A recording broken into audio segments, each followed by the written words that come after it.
दोस्तों स्टडी 91 के YouTube channel में आप सभी का बहुत बहुत स्वागत है। और आज दोस्तों हम लोग एक नए टॉपिक के साथ हाजिर हैं, जिसमें सवाल जवाब की सीरीज में आपसे मैं कुछ प्रश्न करने वाला हूं और आपको लगे हाथ उसका उत्तर बता देना है। और ये प्रश्न संबंधित होगा पत्र पत्रिकाओं और पुस्तकों से। देखिए, आज मैंने खासकर पत्र पत्रिकाओं को शामिल न करते हुए केवल पुस्तकों से संबंधित कुछ प्रश्न लेकर आया हूं, जो हाल फिलहाल में परीक्षाओं में ज्यादातर पूछे जाते हैं। आप जनरली आप 2 4 5 परीक्षाओं की बात करेंगे ना, तो उसमें यहां से प्रश्न आते ही आते हैं जो आज मैं आपको पढ़ाने वाला हूं। तो आपको भी मन होगा कि सर जल्दी से बता दीजिए, क्योंकि अगर ऐसे मोस्ट इंपॉर्टेंट बुक्स हम लोग पढ़ लें तो एग्जाम में हमें बड़ा ही फायदा मिलेगा। ठीक है, और आपको कुछ ट्रिक भी देते चलूंगा कि आप कैसे याद करोगे। मान लो लग बाई चांस आप भूल गए तो क्या होगा। ठीक है, तो ऐसे में आपको चीजें याद आ जाएंगी जिस तरीके से मैं आपको पढ़ाने जा रहा हूं। तो चलिए स्टार्ट करते हैं दोस्तों। एक बात और याद रखेगा, सवाल जवाब की सीरीज ये लगातार चलती रहेगी। और स्टडी 91 का दोस्तों एप्लीकेशन भी आ चुका है। अगर आप एप्लीकेशन प्रोग्राम से जुड़ेंगे तो निश्चित रूप से आपको बड़ा ही मजा आएगा और पढ़कर आपको अच्छा भी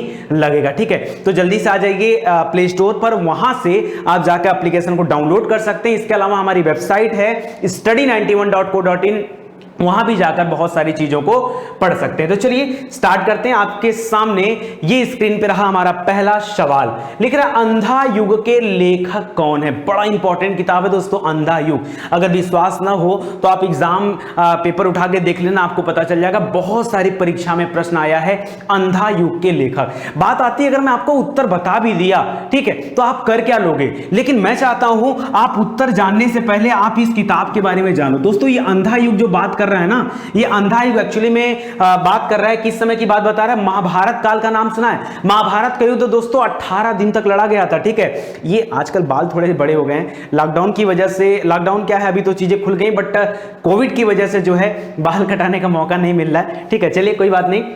तो ध्यान दीजिएगा, जो जिस अंधा युग की बात कर रहा है इसमें मैं क्या बता रहा हूं कि जो महाभारत के युद्ध था ये 18 दिन तक लड़ा गया था। और महाभारत के युद्ध के आखिरी दिन यानी 18वें दिन की कहानी कौन बयां करता है, उसका चर्चा किया गया इस किताब में, अंधा युग। ठीक है, अंधा युग एकदम आखिरी 18वें दिन का चर्चा किया गया है। और उस दिन से लेकर श्री कृष्ण के जीवन का जब तक समय था उसका भी उल्लेख इस किताब में किया गया है। इस किताब को लिखा है धर्मवीर भारती। याद कैसे करेंगे, अरे अंधा युग भारत की कहानी को बताता है जो युद्ध धर्म के लिए लड़ा गया था। किसके लिए, धर्म के लिए युद्ध लड़ा गया था। ठीक है, आपने सुना होगा ये धर्म युद्ध है। ठीक है, तो याद रखिए ये धर्म के लिए लड़ा गया था। अंधा युग जो किताब है ये धर्मवीर भारती जी के द्वारा लिखा गया। ठीक है, तो सही उत्तर आपको याद रहेगा। देखिए, जब चीजों के बारे में थोड़ा सा एक्स्ट्रा फैक्ट आप याद रखोगे ना तो आपको बड़ा मजा आएगा। ठीक है, तो याद रखेगा। ठीक है, चलिए आप याद रखिए एक चीज और बना सकते हैं यहां पर, अंधा।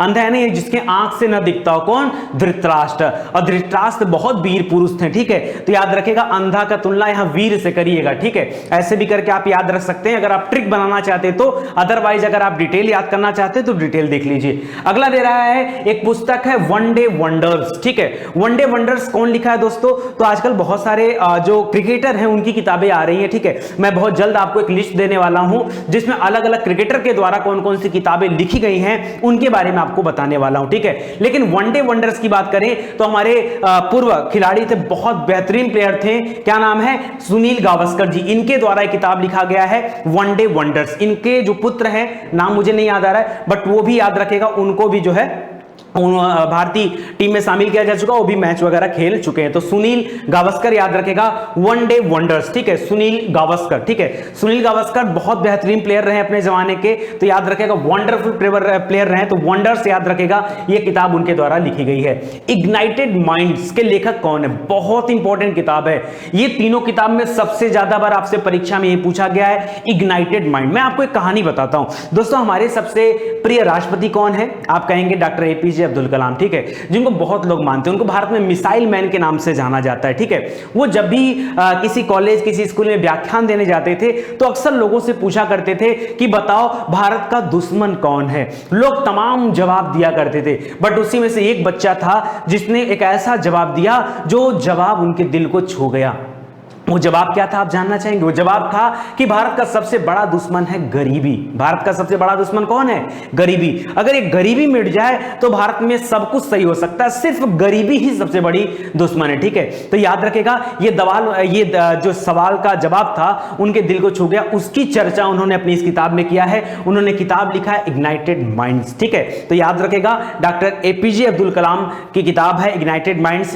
गजब का माइंड था इनका, क्योंकि इनको भारत में मिसाइल मैन कहा जाता है। ठीक है, यानी कुछ ना कुछ खास था इनके अंदर। ठीक है, तो याद रखेगा मोस्ट इंपॉर्टेंट किताब है, परीक्षा में खूब आता है। ठीक है, आगे बढ़ते हैं दोस्तों।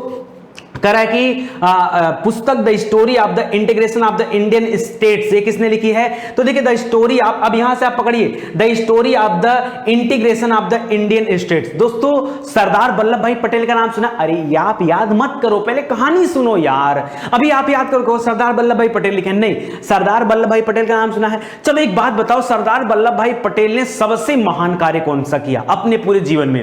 अब आप कहोगे सर बारदोली आंदोलन का नेतृत्व उन्होंने किया था। हाँ ठीक है, बारदोली आंदोलन का नेतृत्व किया, उस दौरान उनको बारदोली की महिलाओं ने सरदार की उपाधि दिया। ठीक है, वो सब अपनी जगह है, लेकिन आप बताओ सबसे इंपॉर्टेंट काम कौन सा था जिसके लिए आज भी सरदार वल्लभ भाई पटेल जी को याद किया जाता है? वाकई में लौह पुरुष थे, ये कौन सी बात से साबित होता है? मैं बताऊं आपको, आप में से बहुत सारे बच्चे सही उत्तर दे रहे हैं। देखिए उन्होंने भारत का एकीकरण किया था, जो अलग अलग राज्यों में बटा हुआ था भारत ना, जो अलग अलग छोटी छोटी राज्य रियासत और राजाओं के जो है प्रांतों के रूप में बटा था, उनको जोड़ करके अखंड भारत का निर्माण किया किसने? सरदार वल्लभ भाई पटेल ने। इसीलिए आज हम लोग सरदार वल्लभ भाई पटेल को दिलो जान से मानते हैं, चाहते हैं। ठीक है, भारत सरकार भी उनके लिए क्या कर रही है? आप बताइए, सबसे बड़ी जो प्रतिमा बनाई गई है सरदार वल्लभ भाई पटेल की, कहां पर? गुजरात में। ठीक है, नर्मदा नदी के तट पर। तो आप इसे याद रखेगा, उनके साथ एक व्यक्ति का और साथ मिला। ठीक है, एक व्यक्ति और उनके साथ साथ कदम से कदम मिलाकर चलता रहा और अंतिम समय तक उनका साथ देता रहा, लेकिन उनका नाम थोड़ा सा कम लोग जानते। याद रखें, उनका नाम था वीपी मेनन। क्या नाम था? वीपी मेनन नाम था दोस्तों।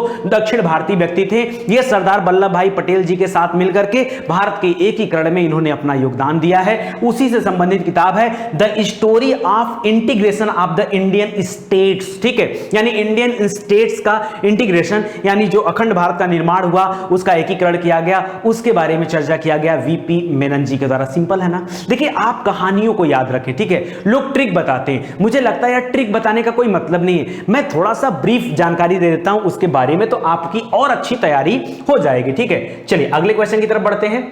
लिख रहा है खुशवंत सिंह द्वारा लिखी गई आत्मकथा का नाम क्या है? ठीक है, खुशवंत सिंह बहुत जबरदस्त राइटर रहे हैं। ठीक है, और खुशवंत सिंह को दोस्तों पहले पद्म भूषण भी मिला, बाद में पद्म विभूषण भी मिला। पद्म भूषण जब उनको मिला था कुछ समय बाद उन्होंने अपना पद्म भूषण लौटा दिया। हाँ, लौटा दिया, क्यों?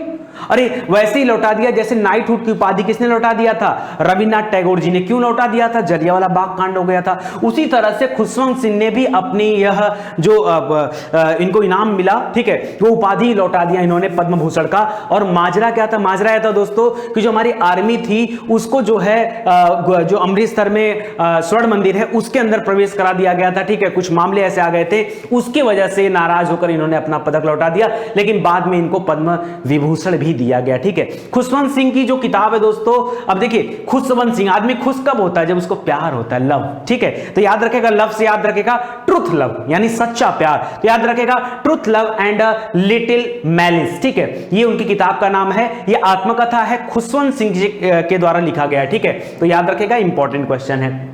आगे देखिए, द पोस्ट अमेरिकन वर्ल्ड नामक पुस्तक के लेखक कौन है? द पोस्ट अमेरिकन वर्ल्ड, दोस्तों नाम से आपको लगेगा कि इंडियन राइटर, बट ऐसा नहीं है। याद रखेगा फरीद जकारिया जो है दोस्तों, इन्होंने किताब लिखा है द पोस्ट अमेरिकन वर्ल्ड। ठीक है, ये भी काफी इंपॉर्टेंट है। और फरीद जकारिया की बुक जो है अक्सर आपसे परीक्षा में पूछी जाती रहती है, तो याद रखेगा फरीद जकारिया, ये आपका सही उत्तर हो जाएगा। ठीक है, द पोस्ट अमेरिकन वर्ल्ड, ये आपका किताब का नाम है। ठीक है, new dimensions of India's foreign policy, देखिए इंडिया के फॉरेन पॉलिसी के बारे में यहां पर बताया जा रहा है, और ये किताब लिखा है अटल बिहारी वाजपेयी जी ने। ठीक है, जो हमारे भारत के पूर्व प्रधानमंत्री रह चुके हैं, सबसे लोकप्रिय प्रधानमंत्री में से एक कहा जाता है इनको। ठीक है, जनसंघ की स्थापना भी इन्होंने कराया था। ठीक है, संस्थापक सदस्यों में से एक रहे हैं। ठीक है, अटल बिहारी वाजपेयी जी।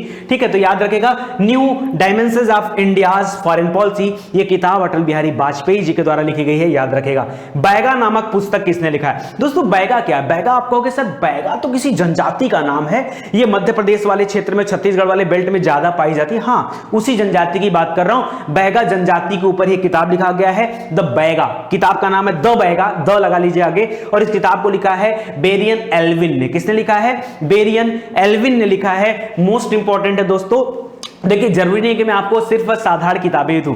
मेरा मकसद क्या है? मेरा मकसद यह है कि जो चीजें अच्छी हो, जो संभावित प्रश्न आपके परीक्षा में बन सकते हो, वो रिसर्च करके आप तक दिए जाए। मैं चाहता तो रटा रटा क्वेश्चन पढ़ा सकता था, या इसमें जो है नए नए किताबों का नाम मिक्स ना करता, लेकिन मुझे पता है आज नहीं तो कल ये सभी प्रश्न आपसे परीक्षा में पूछे जाएंगे, इसलिए मैं आपको पढ़ा रहा हूं। ठीक है, तो ये आपके हित में है, आपके फायदे में है। आप मेरा फायदा मत देखिए। ठीक है, चलिए आगे बढ़ते हैं दोस्तों अगले क्वेश्चन की तरफ। अगला दे रहा है कामायनी के रचयिताकार कौन है? कामायनी का रचयिताकार कौन है? जल्दी से बता दीजिए। जयशंकर प्रसाद। कौन है? जयशंकर प्रसाद। ठीक है, तो और इनकी बहुत सारी रचनाएं हैं, उसमें से कामायनी सबसे प्रसिद्ध रचना है, याद रखेगा। कामायनी जयशंकर प्रसाद जी की रचना है। ठीक है, correct. Geographical factors in Indian history, ये पुस्तक किसने लिखा दोस्तों? तो दक्षिण भारतीय व्यक्ति भी थे, नाम था के.एम. पन्नीकर। क्या नाम था? के.एम. पन्नीकर। उनके द्वारा यह किताब लिखा, सही बता रहा हूं ना? हाँ, ठीक है, के.एम. पन्नीकर, उनके द्वारा यह किताब लिखा गया है, geographical factors in Indian history. ठीक है, मोस्ट इंपॉर्टेंट है के.एम. पन्नीकर की किताब, इसको भी आप याद रखेगा। ठीक है, चलिए आगे देखते हैं दोस्तों। उपन्यास है द डेविड कॉपरफील्ड। डेविड से याद रखे, ड से डेविड और ड से डिकिंस याद रखे, चार्ल्स डिकिंस। ठीक है, इनका उपन्यास है, नाम क्या है? David Copperfield. ये भी काफी इंपॉर्टेंट किताब है, इसको भी आप याद रखेगा। ये सब रिसेंट में पूछे गए सवाल हैं, इसलिए इंपॉर्टेंट है। ठीक है, द प्राउस्ट डे नामक कहानी का संबंध किससे? द प्राउस्ट डे दोस्तों, ये किताब जो संबंधित है, ये संबंधित है भारत की स्वतंत्रता से। ठीक है, द प्राउस्ट डे जो किताब है, ये भारत की स्वतंत्रता यानी इंडिपेंडेंस से संबंधित है, तो इसको याद रखेगा। ये भी इंपॉर्टेंट किताब है। ठीक है, ये सब रिसेंट में पूछे गए हैं, प्लस संभावित हैं, अति संभावित प्रश्न है हर परीक्षा के लिए, ध्यान दीजिएगा। अगला है विखरे मोती के रचयिताकार कौन है? विखरे मोती, जल्दी से बता दीजिए। विखरे मोती किसका रचना है? तो आपने नाम सुना होगा, बड़ा इंपॉर्टेंट है, सुभद्रा कुमारी चौहान। ठीक है, विखरे मोती इनके द्वारा रचित किया गया, सुभद्रा कुमारी चौहान जी के द्वारा रचित है विखरे मोती। ठीक है, नौकर की कमीज के लेखक का नाम क्या है? देखिए, नौकर की कमीज। अब आप देखिए यहां पे थोड़ा सा लॉफिंग टाइप का मामला आ रहा है। नौकर, विनोद जी इसके लेखक हैं, विनोद कुमार शुक्ला। नौकर की कमीज ये पुस्तक है, इसके लेखक हैं विनोद कुमार शुक्ला। ठीक है, याद रखेगा। India from Curzon to Nehru and after. ठीक है, India from Curzon to, Curzon कौन था? लॉर्ड करजन की बात हो रहा है, जिसने बंगाल विभाजन किया था, उसकी बात कर रहा हूं। तो वही लिख रहा है कि India from Curzon to Nehru, Curzon से लेकर, यानी 1905 में करजन था, बंगाल विभाजन कराया था। ठीक है, अब आया था 1899 में। हाँ, 1899 में वायसराय बन के आया, और 1905 में बंगाल विभाजन के बाद इसे वापस भेज दिया गया। ठीक है, उसके बाद मिंटो दूती आ गए थे। ठीक है, तो उसको याद रखेगा। फिर लॉर्ड आ गए, ऐसे करके आगे चलता रहा। ठीक है, फिर चेम्सफोर्ड वगैरह आए, फिर इरविन वगैरह आए, तो इसको याद रखेगा। अब देखिए मामला यहां से क्या आता है कि करजन टू नेहरू, यानी भारत की बात कर रहा है, करजन से लेकर नेहरू तक के समय की। और यह किताब लिखा है दुर्गादास जी ने। किसने लिखा है? दुर्गादास जी का किताब है, काफी इंपॉर्टेंट किताब है, परीक्षा में बहुत ज्यादा आता है। ठीक है, तो याद रखेगा। एन इक्वल म्यूजिक किसने लिखा है दोस्तों? एन इक्वल म्यूजिक दोस्तों, आपने सुप्रीम कोर्ट के पहली महिला न्यायाधीश का नाम सुना होगा। ठीक है, जिनका नाम था लीला सेठ। लीला सेठ के पुत्र हैं विक्रम सेठ, उनके द्वारा एक किताब लिखा गया। लीला सेठ जो महिला थी, उनके पुत्र हैं विक्रम सेठ। पुत्र, पुत्र, पति नहीं, पुत्र, याद रखेगा। उनके पुत्र हैं विक्रम सेठ, उनके द्वारा एक किताब लिखा गया था, एन इक्वल म्यूजिक। ठीक है, बहुत सारी किताब इनके द्वारा आया है। सुटेबल बॉय भी इन्हीं की किताब है, तो याद रखेगा। 3-4 किताबें आप याद रखेगा, भी आगे आपको बता दिया जाएगा, तो उसे आप ध्यान रखेगा। ठीक है, चलिए आगे बढ़ते हैं अगले क्वेश्चन की तरफ। एक अंग्रेजी उपन्यास है the God of small things. किसने लिखा है? The God of small things लिखा गया अरुंधति राय जी के द्वारा। ठीक है, ये इंग्लिश राइटर हैं और बहुत फेमस राइटर हैं। जब जब कुछ होता है तो यहां से क्वेश्चन जरूर आता है, the God of small things. इस उपन्यास का नाम याद रखेगा। ठीक है, अरुंधति राय जी की रचना है। हार्ट ऑफ इंडिया पुस्तक किसने लिखा है दोस्तों? तो याद रखेगा, ये कई सारे आंदोलन से भी जुड़े, नहीं, मार्क टूलिन लिखा है। हार्ट ऑफ इंडिया आंदोलन वाला दूसरा है। ठीक है, तो याद रखेगा, मार्क टूली जो किताब है दोस्तों, मार्क टूली ने लिखा है हार्ट ऑफ इंडिया। ठीक है, तो ये किताब इन्होंने लिखा है हार्ट ऑफ इंडिया। ठीक है, एक पुस्तक है 1984 यानी 1984। ये किताब दोस्तों एक्चुअल में 84 को उल्टा कर दीजिए 48। ठीक है, ये किताब एक्चुअल में 48 में लिखी गई, 49 में ये किताब पब्लिश हुई थी पहली बार। ठीक है, और समय से पहले आप देख रहे हैं 1984 किताब का नाम जरूर है, लेकिन उसमें 1984 चल नहीं रहा था, उस समय 1948 चल रहा था जब ये किताब लिखा गया। तो इसमें आगे के समय के बारे में चर्चा किया गया है कि आगे का फ्यूचर कैसा होगा। याद रखेगा 1984 ये किताब लिखा है जॉर्ज ऑरवेल ने। किसने लिखा है? जॉर्ज ऑरवेल ने। याद रखेगा मृगनयनी के लेखक कौन है दोस्तों? इंपॉर्टेंट है, तो इसके लेखक है वृंदावन वर्मा। ठीक है, तो याद रखेगा वृंदावन लाल वर्मा मृगनयनी के लेखक हैं। ये भी आपके लिए इंपॉर्टेंट किताब है। तो क्या आपको इतनी किताबें याद हुई? अगर याद ना हुई हो तो चलिए एक बार फटाफट टेस्ट दे लेते हैं, अपने आप चीजें याद हो जाएंगी, रिवीजन भी हो जाएगा ना एक बार आपका। ठीक है, चलिए फटाफट आइए। अंधा युग में मैंने आपको महाभारत की कहानी बताया, ठीक है, जिसमें मैंने बताया आपको कि 18वें दिन से लेकर के श्री कृष्ण के जीवन तक का उल्लेख दिया गया है। धर्मवीर भारती जी ने इस किताब को लिखा है, तो इसका सही उत्तर क्या हो जाएगा? धर्मवीर भारती इसका राइट आंसर हो जाएगा। बाकी आपको चीजें बता दिया गया। ठीक है, दूसरा क्वेश्चन था वन डे वंडर्स। ठीक है, तो वंडरफुल काम किया था किसने? सुनील गावस्कर जी ने। तो याद रखेगा सुनील गावस्कर जी, इनको कई सारे पुरस्कार मिल चुके हैं, अर्जुन पुरस्कार वगैरह सब इनको मिल चुका है। ठीक है, तो याद रखेगा विजडम पुरस्कार, अर्जुन पुरस्कार, ये सब पुरस्कार उनको दिए जा चुके हैं। उनके पुत्र का नाम है रोहन गावस्कर, वो भी इंडियन क्रिकेट टीम में मैच खेल चुके हैं। ठीक है, तो याद रखेगा इग्नाइटेड माइंड्स, मैंने आपको बताया भारत में का सबसे बड़ा दुश्मन कौन? गरीबी है। ठीक है, और उसी का उल्लेख जो है एपीजे अब्दुल कलाम जी ने अपनी पुस्तक इग्नाइटेड माइंड्स में किया है। तो ये भी इंपॉर्टेंट किताब है, इसको भी याद रखेगा। ठीक है, चलिए आगे देखिए, कुल 9 अध्याय में इस किताब को लिखा गया है, वही बता रहा है। कर एक पुस्तक है the story of the integration of Indian state. Indian state के इंटीग्रेशन के बारे में किसने लिखा है? तो वीपी मेनन साहब ने लिखा है। वो किनके साथ?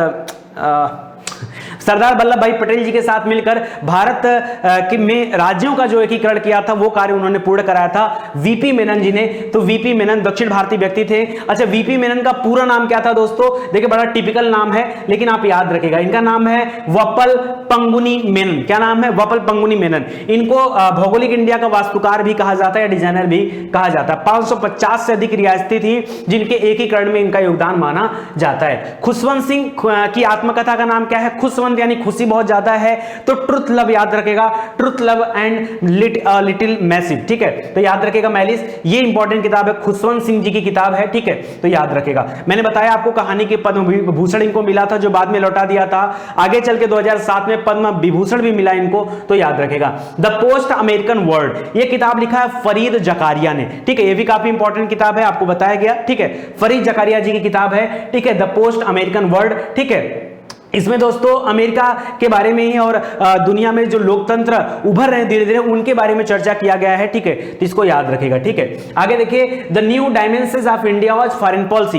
इंडियाज फॉरेन पॉलिसी के बारे में किसने लिखा है? अटल बिहारी वाजपेयी जी ने लिखा है। ठीक है, 2014 में इनका देहांत हो गया था। ठीक है, और याद रखेगा काफी इंपॉर्टेंट है और सबसे लोकप्रिय प्रधानमंत्री में से एक जाना जाता है। बैगा, बैगा जो कि एक जनजाति है, मध्य प्रदेश छत्तीसगढ़ वाले बेल्ट में खास करके बैगा जनजाति पाई जाती है, उनके ऊपर लिखा गया किताब द बैगा। और इस किताब को लिखा है किसने? बेरियल एल्विन ने लिखा है। किसने? बेरियल एल्विन ने लिखा है। तो इंपॉर्टेंट किताब है, इसको भी आप याद रखेगा। बैगा जनजाति के बारे में बताया गया। ठीक है, कामायनी के रचयिताकार कौन है? तो कामायनी जयशंकर प्रसाद जी की रचना है, आप सभी को पता है। ठीक है, और उनकी और भी बहुत सारी रचनाएं हैं, जरा आप कमेंट करके बताएंगे तो और भी अच्छा लगेगा। Geographical factors and Indian history, इस किताब को किसने लिखा है? के एम पन्नीकर ने लिखा है। किसने लिखा है? के एम पन्नीकर।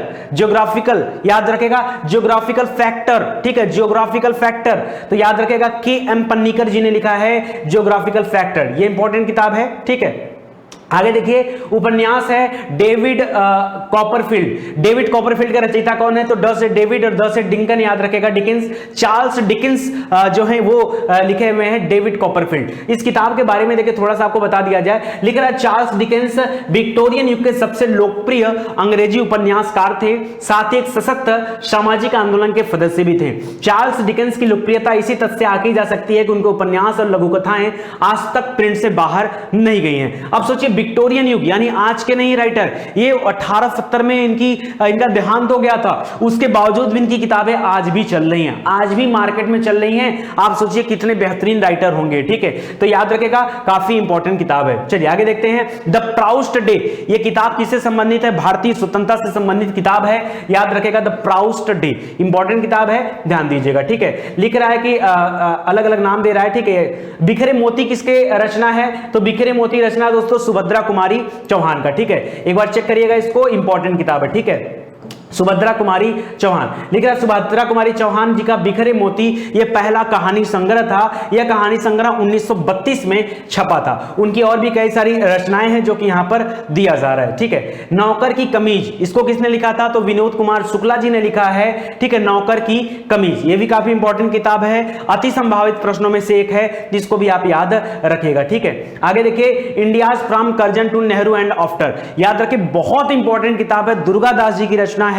ठीक है, दुर्गादास जी ने इसे लिखा है। ठीक है, मोस्ट इंपॉर्टेंट किताब है, करजन के समय से लेकर के नेहरू के समय तक का वर्णन यहां पर किया गया है। अनइक्वल म्यूजिक किसने लिखा है दोस्तों? तो विक्रम सेठ जी ने लिखा है अनइक्वल म्यूजिक। ये लीला सेठ के पुत्र थे। लीला सेठ भारत में सुप्रीम कोर्ट की पहली महिला न्यायाधीश थी। ठीक है, याद रखिएगा, इन्हीं की किताब है द गोल्डन गेट, इन्हीं की किताब है सुटेबल बॉय, सॉनेट और अनइक्वल म्यूजिक। ये 3-4 किताबें हैं, याद रखिएगा, परीक्षा में बहुत ज्यादा पूछा जाता है। ठीक है, अंग्रेजी उपन्यास the guard of small things. ठीक है, ये जो है अंग्रेजी राइटर है अरुंधति राय। ठीक है, उनके द्वारा किताब लिखा गया the God of small things. ठीक है, इंपॉर्टेंट किताब है, तो इसको भी आप याद रखिएगा। ठीक है, इसमें 2-3 किताबें और हैं दोस्तों, याद रखिए, जैसे न्याय का गणित एक है आहत देश, एक है कटघरे में लोकतंत्र। कटघरे में लोकतंत्र बड़ा इंपॉर्टेंट है, और अरुंधति राय जी का संबंध नर्मदा बचाओ आंदोलन जो नदी वाला चल रहा है उससे भी संबंधित है, तो उसको भी आप याद रखिएगा। हार्ट ऑफ इंडिया, इसको लिखा है मार्क टूली ने। किसने लिखा है?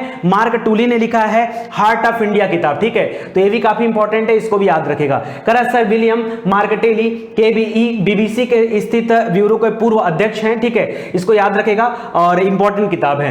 करा कि 1984, पहले बताया पूरी कहानी को 1948 में किताब लिखा गया है, 1949 में किताब छपा है, और समय मतलब फ्यूचर टाइम के बारे में इसमें बताया गया है कि कैसा आगे का समय होगा। तो इस किताब को लिखा है किसने? याद रखेगा, जॉर्ज ऑरवेल ने लिखा है। ठीक है, जॉर्ज ऑरवेल आपका राइट आंसर हो जाएगा। ठीक है, आगे देखिए, मृगनयनी के लेखककार कौन है? तो वृंदावन लाल वर्मा है। मृगनयनी इनकी रचना है, और इनकी बहुत सारी रचनाएं और भी हैं, तो उसको भी आप ध्यान दीजिएगा। आज के लिए दोस्तों बस इतना ही, और मुझे लगता है कि जो भी इंपॉर्टेंट क्वेश्चन है उस पे आप थोड़ा थोड़ा ध्यान देते चलिए। अगर इस तरह से आप ध्यान रखेंगे तो निश्चित रूप से आपको और भी मजा आएगा पढ़ करके। ठीक है, आगे मिलते हैं अगले लेक्चर में, तब तक के लिए जय हिंद, जय Bharat. Thank you so much दोस्तों। हाथ जोड़कर निवेदन है कि आप वीडियो को शेयर करना मत भूलिए। देखिए, बड़ी ईमानदारी के साथ आपको चीजें पढ़ाई जा रही है। मुझे लगता है स्टडी 91 ही एकमात्र ऐसा चैनल है जहां हर सब्जेक्ट को डिटेल से पढ़ाया जाता है। जो लोग पहली बार विजिट कर रहे हैं उनको मैं बताना चाहूंगा कि आप आइए, चैनल से जुड़िए, प्लेलिस्ट में आइए, इस एप्लीकेशन प्रोग्राम में आइए, वेबसाइट पे आइए, हर जगह आपको डिटेल में सब्जेक्ट को पढ़ने के लिए वीडियोस मिलेंगे। अगर आप एग्जाम वाइज भी तैयारी करना चाहते हैं तो भी आप अपनी तैयारी पूरी अच्छे से कर सकते हैं। ठीक है, थैंक यू, मिलते हैं अगले लेक्चर में, तब तक के लिए जय हिंद, जय भारत।